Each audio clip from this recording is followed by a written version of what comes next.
श्रीमद् भागवत महापुराण के प्रथम खंड के पंचम स्कंद के 13वां अध्याय भट्टाटवी का वर्णन और अवगुण का संशयनाश ख के रूप में यहाँ पर आरंभ होता है। हिंदी में भूख की ज्वाला से संतप्त होकर अपने ही बंधु बांधवों पर वह खींचने लगता है, पीटने लगता है, चिल्लाने लगता है। कभी कभी अजगर सर्प का ग्रास बनकर वन में फंसे हुए मुर्दे के समान वह पड़ा रहता है। उसी समय इसे कोई शुद्ध बुद्ध नहीं रहती। कभी दूसरे विषैले जीव जंतु इसे काटने लगते हैं तो उसके विष के प्रभाव से वह अंधा होकर किसी अंधे कुएं में गिर जाता भी है। घोर दुखमय अंधकार में वह बेहोश पड़ा होता है और घोर दुखमय अंधकार में जब वह पड़ा होता है, कभी खाने के लिए मधु खोजने लगता है और मधु खोजने लगता है तो मक्खियां इनके नाक में दम कर देती है, सारे शरीर को काट काट कर कष्ट प्रदान कर देती है और इसका सारा अभिमान उसी जगह नष्ट हो जाता है। यदि किसी प्रकार अनेकों कठिनाइयों का सामना करके अगर वह मिल भी जाता है तो भला दूसरे लोग फिर उसे छीन लेते हैं। कभी शीत, घाम, आंधी, वर्षा से अपनी रक्षा करने में जब या कभी असमर्थ भी हो जाता है, अवस्था का ध्यान रखिए। कभी आपस में थोड़ा बहुत व्यापार करता है तो उसके धन लोभ से दूसरों को धोखा देकर बैर ठान लेता है। दूसरे के धन को हड़पने के चक्कर में उससे वह बैर ले लेता है। कभी कभी संसार वन में इसका धन नष्ट हो जाता है तो इसके पास शैया, आसन, रहने के लिए स्थान और सैर सपाटे के लिए सवारी आदि भी नहीं रहते हैं। तब यह दूसरे से याचना करता है। मांगने पर भी जब दूसरे से जब उसे उसके मन लायक वस्तु जब नहीं प्राप्त होती है, नहीं मिलती है, तब पराई वस्तुओं पर यह नजर गड़ाना शुरू कर देता है। अनुचित वस्तु नहीं, अनुचित दृष्टि रखने के कारण इसे बड़ा तिरस्कार सहना पड़ता है, इसे बहुत अपमान सहना पड़ता है, बेइज्जती उठानी पड़ती है। अन्योन्य व्यतिसंग वृद्ध वैरानुबंधो विवहन मितश्च आध्वन्यमुस्मिन्नुरुगु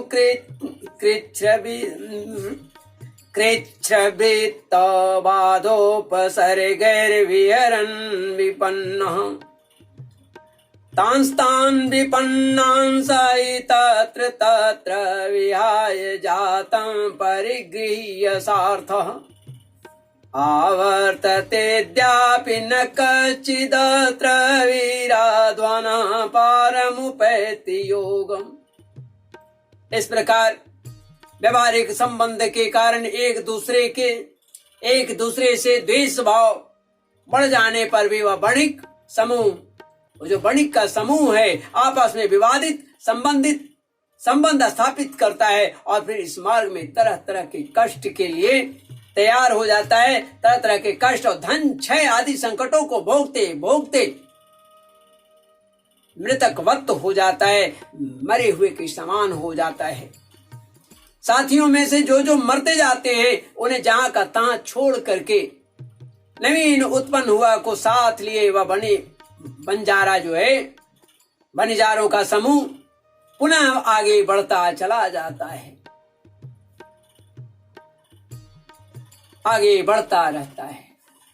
हे वीरवर, उनमें से कोई भी प्राणी न तो आज तक वापस लौटा है और न किसी ने इस संकटपूर्ण मार्ग को पार करके परमानंदमय योग की ही शरण ली।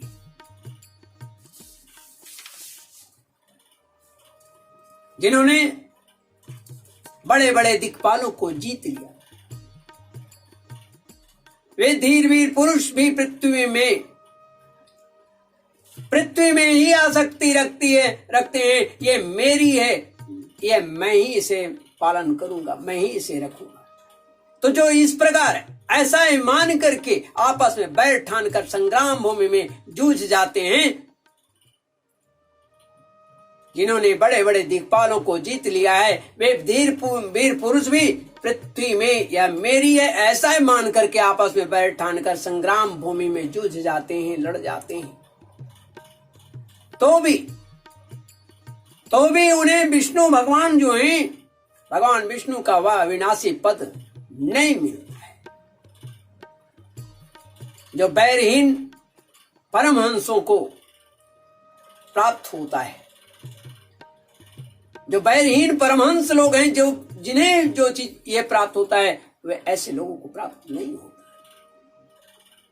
इस भटाटवी में भटकने वाला या बनिजारों का दल कभी किसी लताओं की डालियां का आश्रय लेता है और उस पर रहने वाले मधुरभाषी पक्षियों के मुंह में फंस जाता है। कभी सिंहों के समूह से भय मानकर बगुला, कंक और गिद्धों के प्रीति करता है।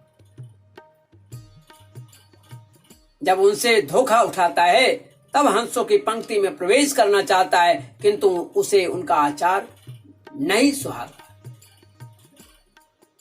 इसलिए बानरों में मिलकर उसके जाति स्वभाव के अनुसार दाम्पत्य सुख में रत रहकर बेच्या भोगों से इंद्रियों को तृप्त करता रहता है और एक दूसरे का मुख देखते देखते अपनी आयु की अवधि को भी वह भुला देता है। आयु की अवधि को भी वह भूल जाता है कि मेरा मृत्यु निश्चित हो है और समय निकट आ चुका है।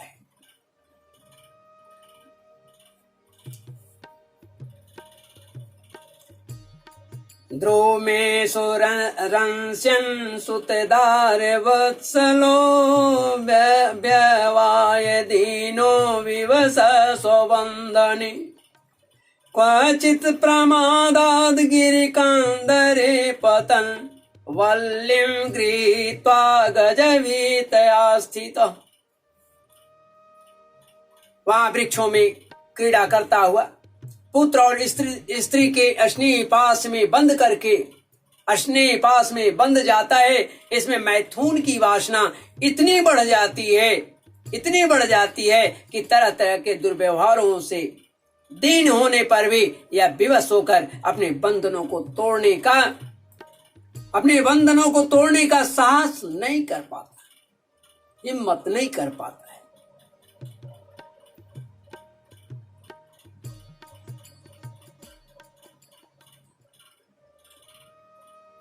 कभी अवसावधानी से पर्वत की गुफाओं में गिरने लगता है तो उसमें रहने वाले हाथियों से डरकर किसी लता के सहारे लटक जाता है। हे शत्रुदमन, यदि किसी प्रकार से उस आपत्ति से छुटकारा मिल जाता है तो या फिर उस अपने गोल में मिल जाता है, अपने ही समूह में मिल जाता है। जो मनुष्य माया की प्रेरणा से एक बार इस मार्ग में पहुंच जाता है और उसे भटकते भटकते अंत तक आराम अपने कहते हैं कि जो मनुष्य माया की प्रेरणा से एक बार इस मार्ग में पहुंच जाता है, उसे भटकते भटकते अंत तक अपने परम पुरुषार्थ का पता नहीं चलता, नहीं लगता है।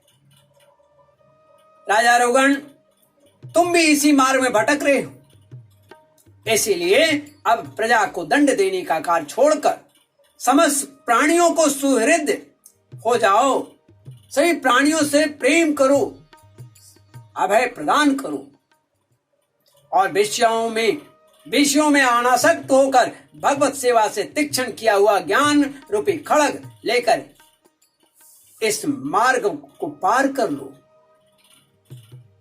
तब राजा रघुगण कहते हैं,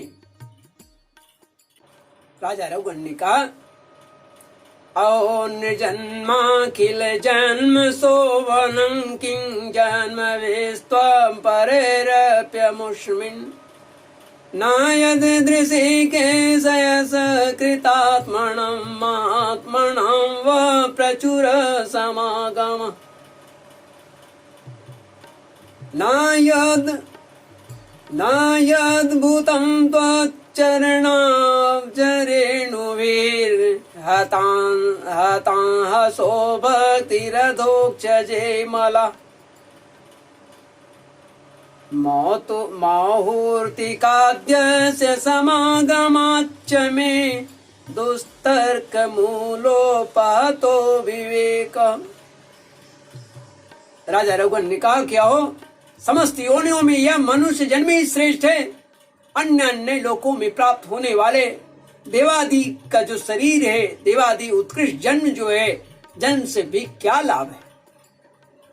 जहाँ भगवान ऋषिकेश के पवित्र यश से शुद्ध अंतःकरण वाले आप जैसे महात्माओं का अधिकाधिक समागम नहीं होता है, नहीं मिलता है। आपके चरण कमलों का रज का सेवन करने से जिनके सारे पाप ताप नष्ट हो गए हैं, उन महानुभावों को भगवान के विशुद्ध भक्ति प्राप्त होना कोई विचित्र बात नहीं। मेरा तो आपके 2 घड़ी का समागम ही, मेरा आपके 2 घड़ी के सत्संग से ही सारा कुतर्क मूलक अज्ञान जो है नष्ट हो गया है।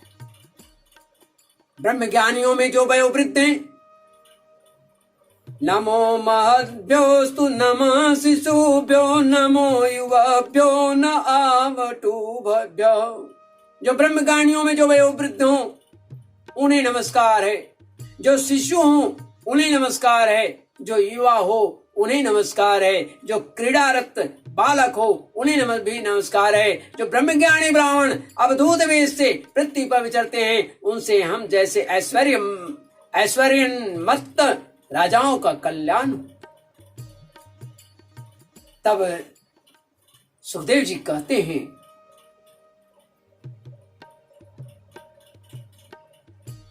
हे उत्तरानंदन, इस प्रकार उन परम प्रभावशाली ब्रह्मर्षि पुत्र ने अपना अपमान करने वाले सिंधु नरेश रघुगण को भी अत्यंत करुणावश आत्म तत्व का ज्ञान दिया, आत्म तत्व का उपदेश दिया। तब राजा रघुगण ने दीन भाव से उनके चरणों की वंदना की। फिर वे परिपूर्ण समुद्र के समान शांत चित्त और उपरतेंद्रिय होकर फिर पृथ्वी पर विचरने लगे।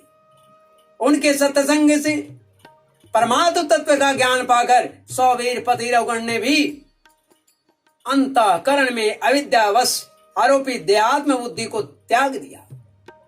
राजन, जो लोग भगवत आदि श्रित अनन्य भक्तों की शरण ले लेते हैं, उनका ऐसा ही प्रभाव होता है। जो भगवान के भक्त हैं, उनके आश्रय में चले जाते हैं, उनका तो कल्याण ही कल्याण है।